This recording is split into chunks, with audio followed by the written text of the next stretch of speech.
tudo que somos, tudo é do Senhor. Bendito seja o seu santo nome. Amém. Irmãos, aqui está um servo de Deus que eu conheço, pelo menos estou perto dele aqui, ultrapassando os 30 anos. O pastor Mário era a pessoa mais conhecida aqui. Nós tivemos uma convenção aqui nos ginásios, aqui, no Alexandre Carvalho, e eu era pastor e aí chegamos aqui, eu estava olhando esse lado, não estava interrompida a visão da sua igreja. Então eu disse que lá nas costas da igreja, Igreja Batista em Vila Gente. Eu falei, mas que enorme igreja, cara. Nunca esperava que eu ia estar aqui pastoreando uma igreja, e isso é bom, pessoalmente. Pastor Mário é um amigo, um colega aqui da nossa cidade. Nós tivemos algumas oportunidades de estar juntos, com o prefeito, o prefeito fazendo perguntas para nós. E nós tínhamos e temos essa amizade, essa aproximação. Apesar de nós estamos todos os dias juntos, mas estamos nos dias alegres e também muito mais nos dias amargos que o pastor passou. Operações, a igreja se levantou em oração aqui. E tivemos assim uma campanha junto com os assuntos que estamos aqui. Incluímos o servo do Senhor e ele teve vitória na presença de Deus para a sua igreja. E ele, um tempo, foi para Libido e voltou para cá, porque voltava gritando, volta, né? É muito querido, graças a Deus. Então nós estamos aqui esta noite com muita honra, recebendo o céu do Senhor para nos transmitir aquilo que o Senhor tem para nos dar. Amém? Amém. Dá para sair a vinheta aí? Está pronta a vinheta?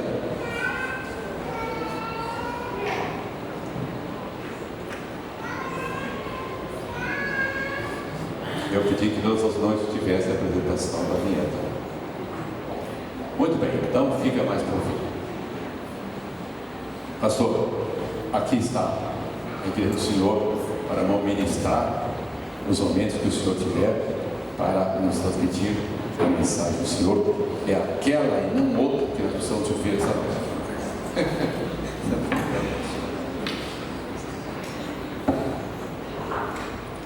Boa noite, irmãos e irmãs. Que a graça do Senhor esteja com todos. Amém. Fico muito feliz em participar deste culto maravilhoso, muito abençoado pelo Coral Ágape, e agora por esses momentos tão impressionantes de adoração e de louvor, alguma coisa parecida com a Vila Gerte. Toda boa igreja parece com a Vila Gerte. Essa é uma boa igreja. Dou graças a Deus pelo privilégio de rever alguns irmãos, muitos irmãos.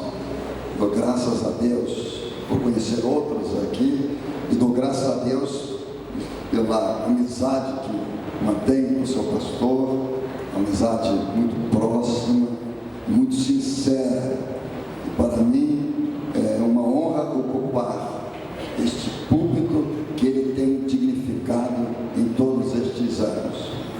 Quero compartilhar com os irmãos nessa festa de 50 anos o texto da palavra de Deus, e eu dei um título aos pensamentos que eu vou compartilhar com os irmãos. O título é Presença que Garante Vitória.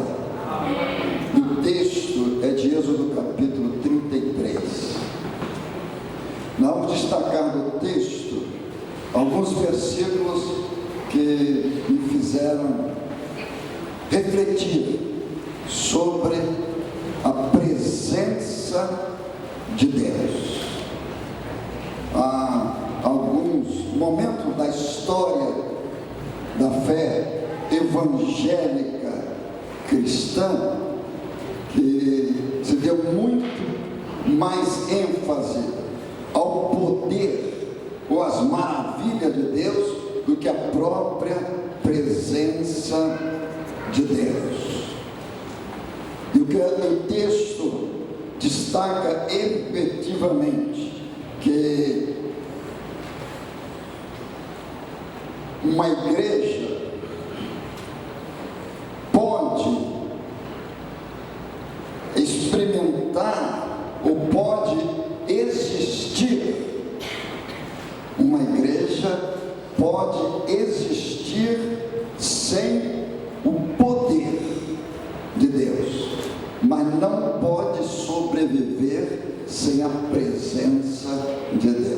Amém. Glória a Deus. E é com isso, esse pensamento como pano de fundo, que eu quero compartilhar algumas coisas a respeito dessa presença que está aí no capítulo 33 de Êxodo, que diz assim, versículos 1 e 2. Os irmãos podem ficar assentados mesmo, que eu vou ler outros versículos. Êxodo 33, 1 e 2. Disse o Senhor a Moisés: vai, sobe daqui, tu e o povo que tiraste da terra do Egito, para a terra a respeito da qual jurei a Abraão, a Isaque e a Jacó, dizendo: a tua descendência a darei. Versículo 2: enviarei o anjo adiante de ti, lançarei fora os cananeus, os amorreus, os heteus, os fariseus, os heveus e os jebuseus. Agora os versículos 12 a 14, que dizem assim, versículo 12: disse Moisés ao Senhor: tu me dizes, faze subir este povo, porém não me deste saber a quem hás de enviar comigo. Contudo disseste, conheço-te pelo teu nome, também achaste graça aos meus olhos.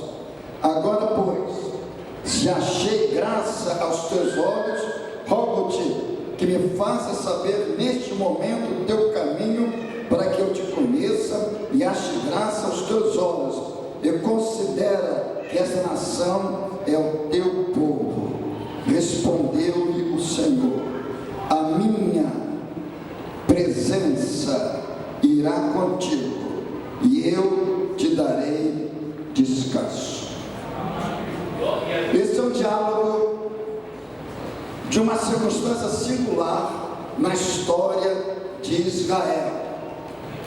É interessante que alguns teólogos, alguns pensadores cristãos afirmam que Israel é a igreja de Deus do Antigo Testamento, e que eu e vocês hoje, igreja do Senhor, somos o Israel de Deus do Novo Testamento.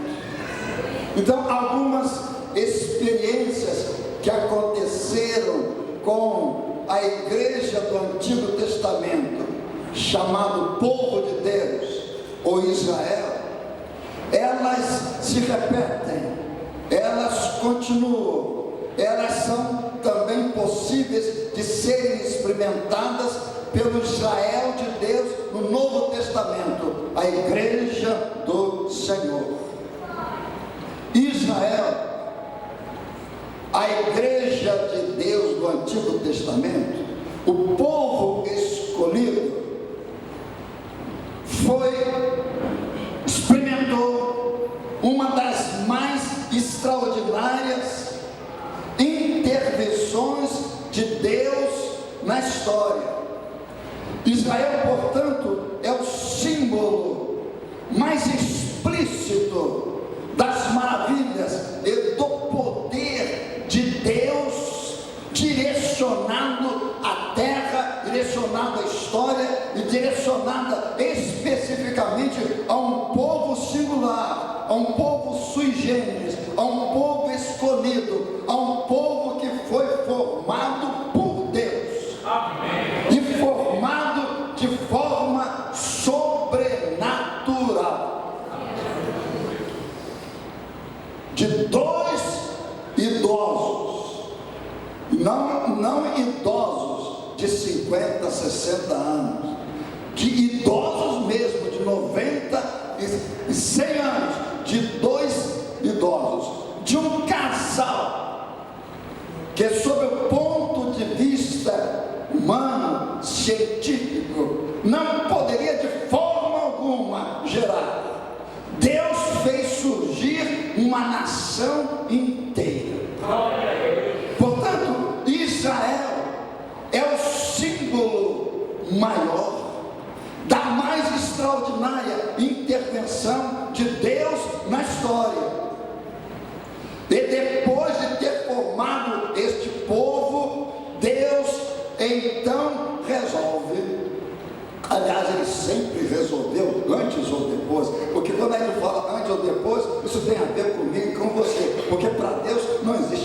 antes nem depois. Mas ele resolveu que Israel, que falhou no Antigo Testamento, seria substituído por um Israel espiritual, que seria na terra e na história o corpo visível de Jesus Cristo.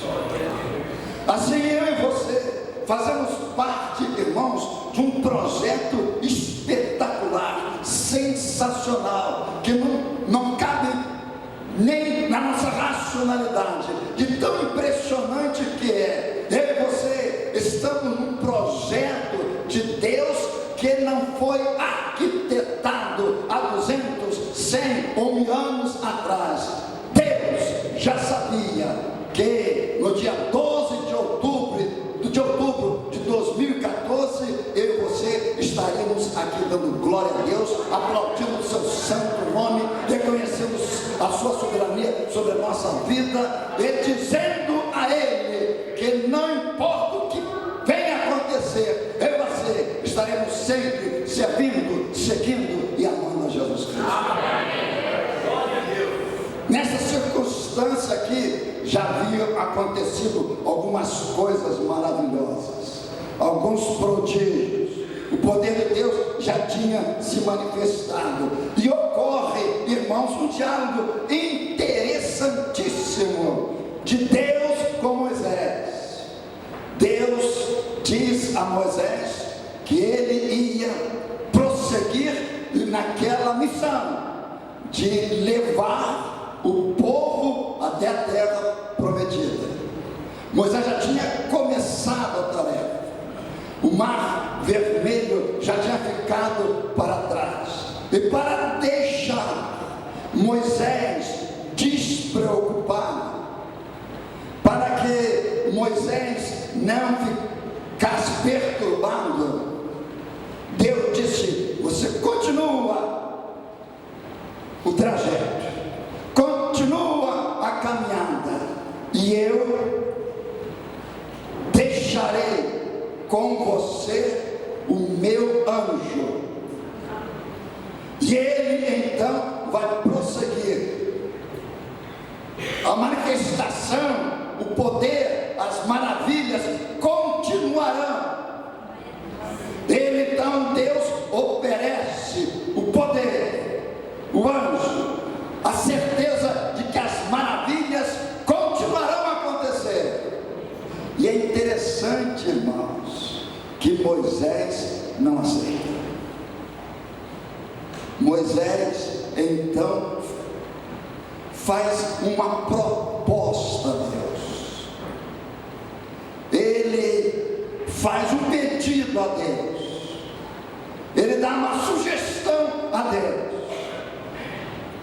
É como se Moisés dissesse a Deus: Senhor, ao invés das maravilhas, no lugar de acontecimentos extraordinários, da manifestação de poder, nós queremos a tua presença. É interessante, irmãos, porque a gente fica raciocinando, afinal de contas, qual a diferença da presença de Deus e do poder? Qual a diferença entre as maravilhas do Senhor e a presença do Senhor? A gente descobre neste diálogo um raciocínio absolutamente lógico de Moisés, porque na preparação da saída, Moisés viu algumas maravilhas acontecerem, e ele ficou surpreendido. Mas uma das coisas que Moisés não se esqueceu é de que eventualmente alguns dos prodígios que você lemos na Bíblia como as pragas do Egito, alguns desses prodígios foram depois repetidos pelos magos do Egito. E ele então descobriu que maravilhas podem surgir sem a presença, porque o diabo, nosso adversário, anda ao derredor procurando a quem possa tragar. Ele pode até inventar, imitar, como se fosse ação de Deus, o que Deus não faz. Moisés então descobriu a seguinte verdade, que chega a ser filosófica: nós podemos ver maravilhas, prodígios, sem o poder de Deus, mas eu e você, como crentes em Jesus e como igreja de Cristo, não vamos aguentar muito tempo sem a presença dele. Glória a Deus. Maravilha, manifestação poderosa, pode até ocorrer sem a presença de Deus. Agora, na presença de Deus, sempre maravilhas acontecem. Amém. Glória a Deus. Quando Deus está presente, eu e você podemos esperar que algo maravilhoso está para acontecer. Mais importante, irmãos, de buscar bênção de Deus, eu e você precisamos aprender a buscar a Deus. Mais do que querer ver e testemunhar maravilhas de Deus na terra, nós precisamos da presença dele no nosso coração, na nossa família, na nossa igreja. Esta igreja sobreviveu numa história bonita de 50 anos. Não foi porque aqui aconteceram maravilhas, e elas aconteceram, mas esses 50 anos de história vitoriosa desta igreja não são resultados de maravilhas, de fenômenos, de intervenções sobrenaturais, e estes aconteceram. Vocês sobreviveram a lutas, provações, adversidades durante 50 anos, porque Deus estava aqui. É a presença de Deus que faz a diferença. Moisés então descobriu que pode haver maravilhas sem Deus, coisas impressionantes acontecerem sem a presença do Senhor. Mas ele descobriu uma verdade mais profunda, que com a presença as maravilhas naturalmente acontecem.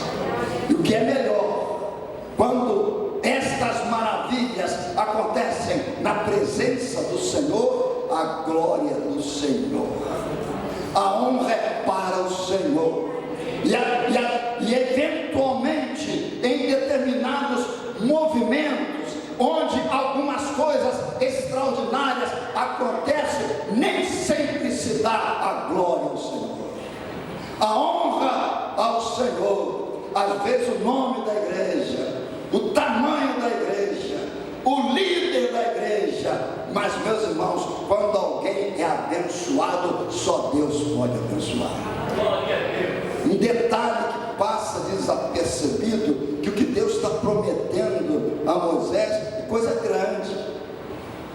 Disse Deus a Moisés, no versículo 2 do capítulo 33 que foi lido: enviarei o anjo. Em algumas versões, esta palavra anjo está com letra maiúscula. Alguns estudiosos da Bíblia chegam até a declarar que toda vez que no Antigo Testamento aparece anjo com letra maiúscula, não é qualquer anjo não. chegam até a afirmar que é uma aparição sobrenatural e extemporânea de Jesus na história. Que anjo com letra maiúscula tem a ver com a pessoa de Jesus Cristo. Glória a Deus.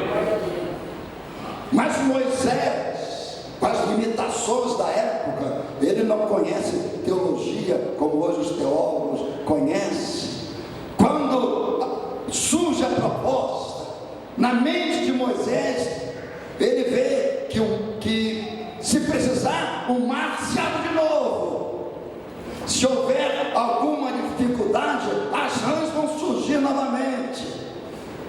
Talvez até o anjo da morte seja enviado de novo. Ele vem à sua mente poder, manifestação sobrenatural. Mas Moisés tinha consciência de que o melhor que qualquer crente do Antigo Testamento ou do Novo Testamento, de qualquer crente antediluviano ou agora após o Pentecostes, que qualquer salvo por Jesus Cristo, mais do que os milagres do Senhor, nós precisamos da presença do Senhor na nossa vida. É uma presença que garante vitória. É uma vitória definitiva. A história vencedora, irmãos, do povo de Israel no Antigo Testamento. A história vitoriosa da igreja de Jesus no Novo Testamento. Não é simplesmente resultado de milagres, de intervenções sobrenaturais, de libertações que não se podem explicar.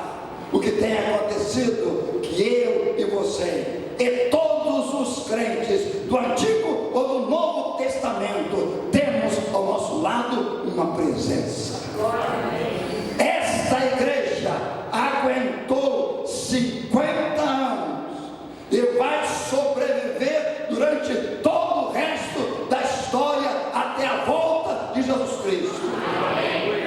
Não porque continuarão acontecendo milagres aqui e eles vão continuar acontecendo, mas porque a presença de Deus continuará aqui.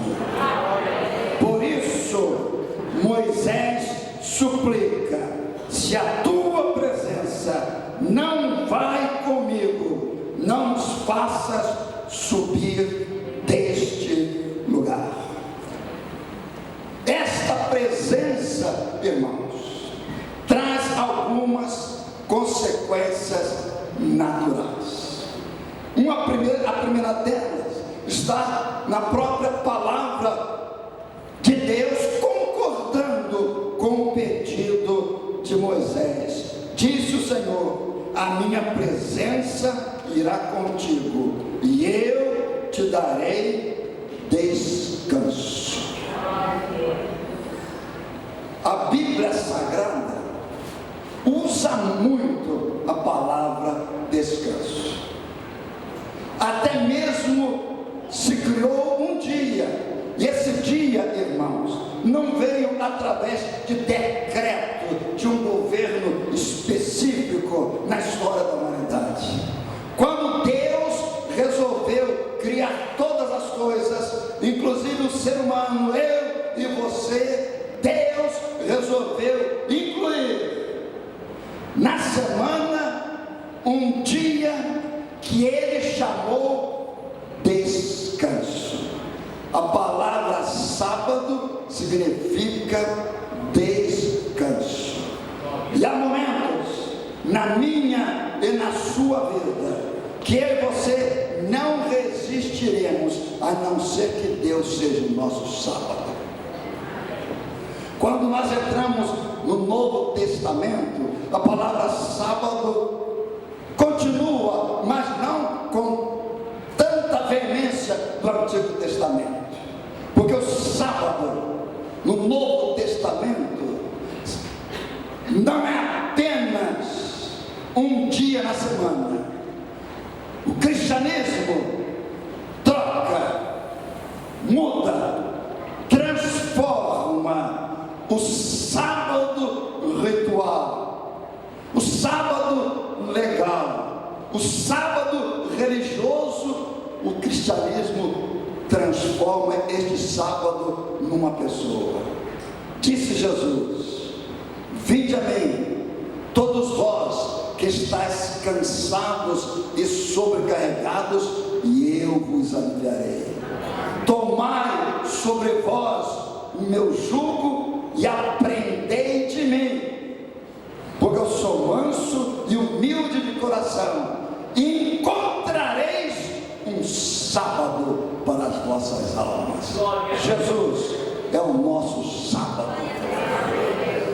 Quando a minha alma está atribulada, quando as pressões da vida parecem aumentar de forma insuportável, quando o cansaço não vem apenas sobre o físico, mas vem sobre a mente e sobre o coração, eu não preciso esperar até sábado, eu só preciso chamar por um nome: Jesus Cristo. Jesus é o nosso sábado, Jesus é o nosso descanso, é a presença insubstituível, é a presença que dá descanso, a presença que nos faz resistir às intempéries da vida. Esta presença que faz com que o crente, o salvo, resista às provações e resista às tentações.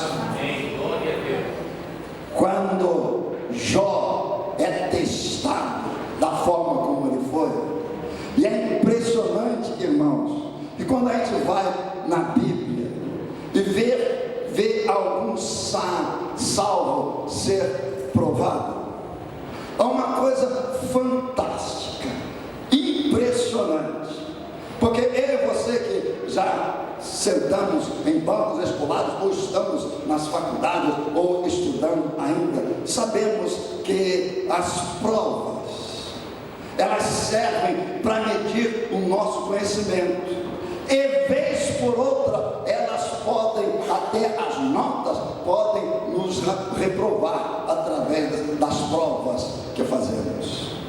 Mas quando a gente olha para a experiência do salvo, do crente sincero, toda a prova que vem para o salvo não é para reprová-lo, mas é para promovê-lo. Glória a Deus. Toda vez que eu e você passamos por uma prova e resistimos a esta prova, nós chegamos do outro lado um degrau acima. É por esta razão que o salmista, a certa altura um dos seus salmos, diz assim: com meu Deus saltei uma muralha. Quando a provação vem, eu e você temos a consciência de que não saímos um minuto sequer da presença do Salvador da nossa alma e Senhor da nossa vida. Esta provação nos eleva, essa provação nos promove. O exemplo é de Jó. No início da sua provação, ele declara: o Senhor Deus deu, o Senhor Deus o tomou. Bendito seja o nome do Senhor. A prova não terminou. Deus está aqui no nosso meio. 50 anos de uma história vivida na presença e sob a bênção do Deus Todo-Poderoso. 50 anos de história na convicção de que o Senhor Jesus nos acompanha. Amém. 50 anos de vida na unção do Espírito Santo de Deus. E é impressionante, irmãos, que as três pessoas da Trindade, isso, a Trindade, irmãos, faz do cristianismo cristianismo uma religião sui generis, que não pode ser imitada, porque o Deus da fé evangélica cristã é único, é todo poderoso. Alguns deuses ou o próprio inferno pode ter muita força política ou mesmo espiritual, mas nós estamos sob a proteção daquele que tem todo o poder. Isso é a nossa garantia de continuidade. Isso é tão importante, irmãos, que apesar de termos um único Deus, que tem se relacionado na história e comigo e com você, através das três pessoas da Trindade, Pai, Filho e Espírito Santo. Os três, sendo um só Deus, se manifestam dizendo que eu e você podemos desfrutar por causa da declaração e do que ocorreu com as três pessoas dessa presença toda poderosa. A primeira manifestação desta verdade, desta promessa da presença conosco, está no texto que nós acabamos de ler. A minha presença irá contigo. Quando Jesus termina a sua história na terra, ele se despede dos seus seguidores mais próximos, transferindo-lhes a missão de expandir o Evangelho no tempo e na história. Ele deixa a mesma promessa, que depois você pode conferir no último capítulo de Mateus, no versículo 20, que diz assim: e eis que eu estou convosco todos os dias, até a consumação dos séculos. Lá no Antigo Testamento, o Pai, uma das pessoas da Trindade, diz: a minha presença irá contigo e te farei descansar. Agora, a segunda pessoa da Trindade entra na história em forma humana, e ao retornar para a sua glória e para a eternidade, diz: eu estou convosco todos os dias até a consumação dos séculos.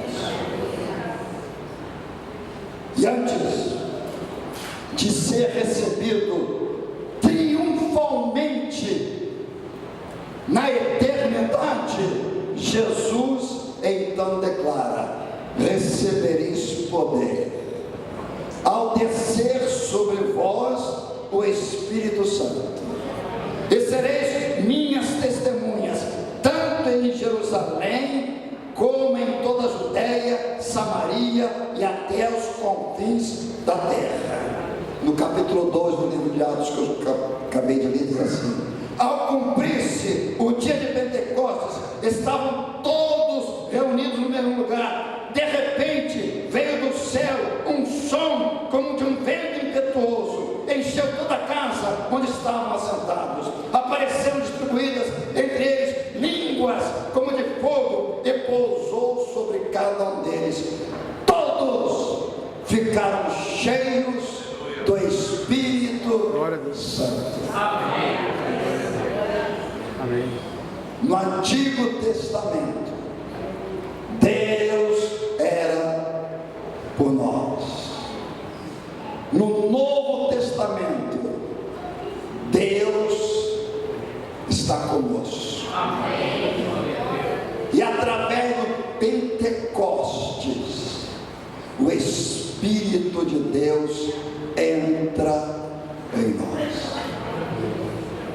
Presença é o segredo da vitória do salvo e da igreja. Amém. E aí, irmãos, eu quero concluir com este pensamento.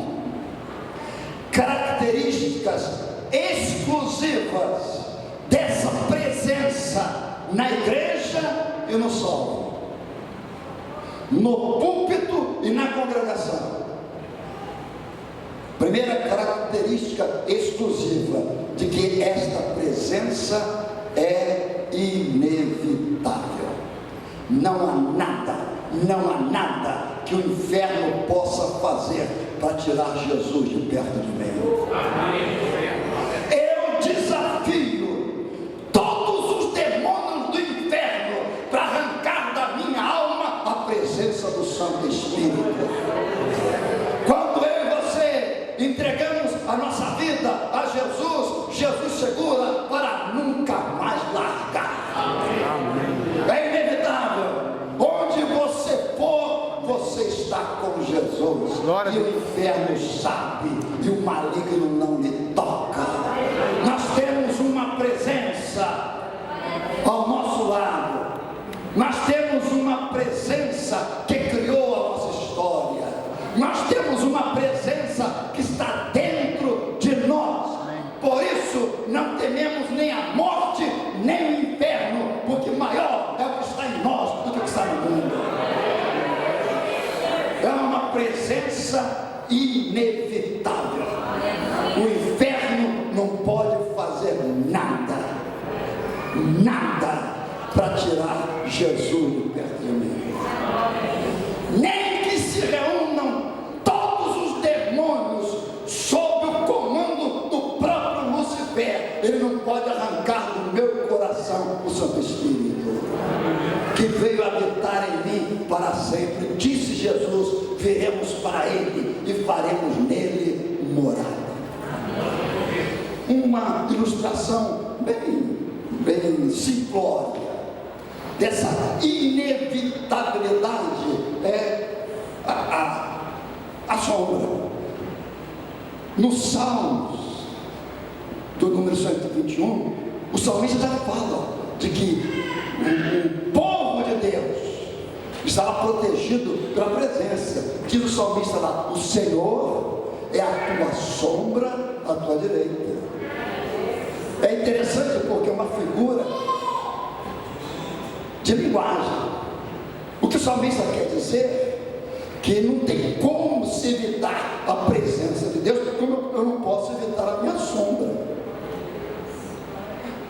Você sabemos que Deus é luz. Não tem um salmo na Bíblia que Deus é luz, mas o salmista está dizendo que o Senhor é a tua sombra, porque onde você for, Ele vai junto. Por exemplo, alguma dessas luzes está projetando a minha sombra.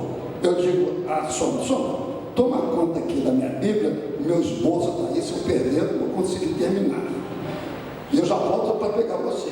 A sombra não fica lá, ela vem comigo. Assim é Deus. A cada passo que eu dou na vida, Deus me acompanha. Eu não posso descartar a minha sombra. Você pode descartar a sua sogra, mas a sua sombra você não pode descartar. É tão inevitável quanto necessária. Meu irmão, preste bem atenção. Eu e você não aguentaríamos 5 minutos sem a presença. Ela não é só inevitável, ela é tão inevitável quanto necessária. Presta atenção. Deus não é uma alternativa entre outros. Deus não é uma simples opção religiosa. Deus não é uma escolha que você pode fazer ou não. Deus é a nossa maior necessidade. Sem Deus nós não aguentamos. Amém. Assim seja, minha vida. Precisamos de Deus para viver e vamos precisar de Deus quando morrer. Deus, essa presença absolutamente necessária, tanto quanto ela é inevitável. Em terceiro e último lugar, é uma presença suficiente. Quem tem Deus tem tudo para ser feliz na história e bem-aventurado na eternidade. As nossas igrejas costumam fazer as famosas escolas bíblicas de férias. Há uns anos bem atrás, também tínhamos construído um novo templo, fizemos uma escola bíblica dominical e algumas crianças levaram coleguinhas da sua classe na escola secular para assistir. E algumas delas nunca tinham assistido um culto aí da igreja, algumas até tinham familiares que pertenciam à banda, ao espiritismo, e estavam lá. E uma das tarefas durante a semana era que cada criança, no final da semana, devia dizer um versículo da Bíblia de cor. As crianças que estavam acostumadas na igreja, no segundo dia já tinham decorado o seu versículo. Mas as meninas e os meninos que não estavam, chegaram até o final com muita dificuldade. Uma delas, uma menina, quando chegou no final, na classe, reuniu-se todos, agora cada um de seu versículo. Os meninos e as meninas da igreja iam, já diziam versículo novo, algumas até queriam aparecer, diziam o Salmo 23 completo. Até que chegou a hora dessa menina. Ela foi muito tímida, muito envergonhada. Ela não conseguiu. Deram para ela Salmo 23, 1. E ela não conseguiu decorar Salmo 23, 1. E ela foi tentando o Senhor. Aí conseguiu chegar. O Senhor depois meu. Com muito esforço, o Senhor é meu pastor, mas a outra parte do versículo não saiu. Ela então deu uma versão nova para o Salmo 23, 1. E com isso eu quero terminar. Disse a menina: o Senhor é o meu pastor e eu não preciso de mais nada.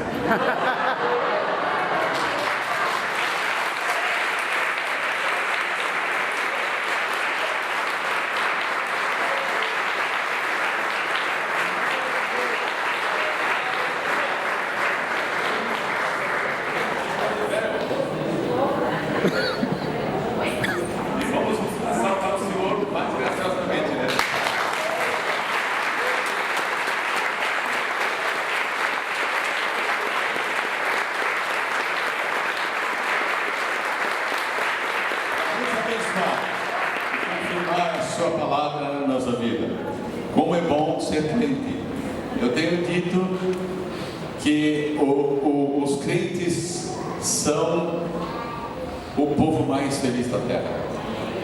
Estar bem com Jesus, irmãos, é o ápice, é tudo que nós precisamos, ter comunhão com o Senhor. Queremos agradecer, pastor Mário, essa palavra maravilhosa, uma mensagem gostosa de ouvir. Um homem ocupadíssimo, uma igreja enorme, mas aceitou nosso convite bondosamente para nos trazer a palavra esta noite. E era essa a palavra que Deus tinha para nós. Era essa comunhão íntima que nós temos com o Senhor. É a razão de todas as nossas vitórias que nós ouvimos esta noite. Obrigado, pastor. Uma saudação para a igreja lá. E nós estamos aqui continuando até o dia 26 e teremos outros pastores que vamos ver agora. Onde é que está a vinheta? Eles fizeram aí uma vinheta para ver a apresentação dos nossos pastores que vão estar conosco aqui.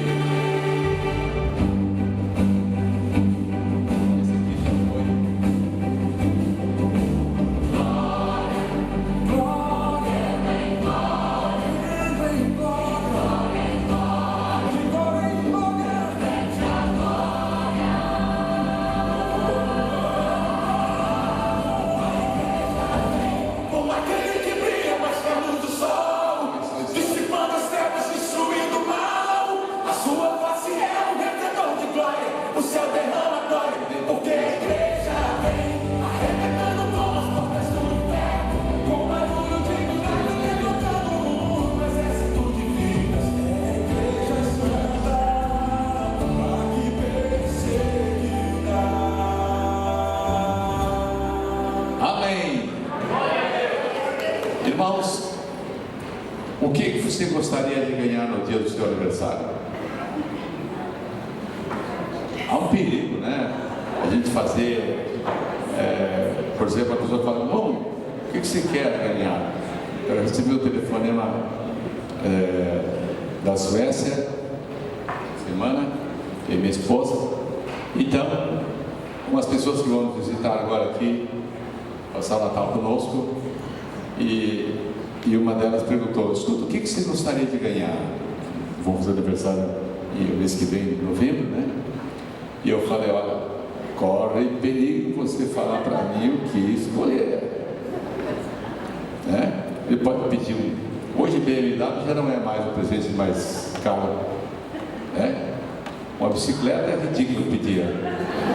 Um Fusca, nem pensar. Então, o que você gostaria de ganhar? Eu vou dizer uma coisa para vocês. Faça um propósito de você, no dia 25, nós vamos ter aqui a igreja de Mauá, Ribeirão Pires, os seus pastores. E naquela noite, 2 noites, 25 e 26, inteiro aqui, o Matábua está preparando uma orquestra bonita, louvores, coisas lindas. O próprio conjunto masculino vai cantar também, e eles querem louvar o Senhor. Eu quero que você traga uma oferta do coração, não é dos olhos, não, é do coração. E a sua mão vai ser consagrada, abençoada, para trazer essa oferta, um presente para a casa do Senhor. Nós estamos precisando. Nós vamos ter também aqui uma condecoração, uma homenagem ao companheiro de ouro, que é nosso irmão, uma querida de Carvalho. Pastor amigo, meu companheiro, fiel, soube esperar, foi consagrado. Hoje ele fez 90 e alguns dias de anos. E nós vamos. Eu gostaria que o pastor Mário nos desse a bênção apostólica, terminando o nosso culto nesta noite. Que o amor de Deus, nosso grande e eterno Pai Celestial, a graça de Jesus Cristo, nosso comum, único, amado, inesquecível Salvador, e as consolações, plenitude e dons do Espírito Santo permaneçam convosco e com todo o povo de Deus espalhado na face da terra, desde agora e para todos sempre. Amém. Amém. Vamos saudar o Senhor.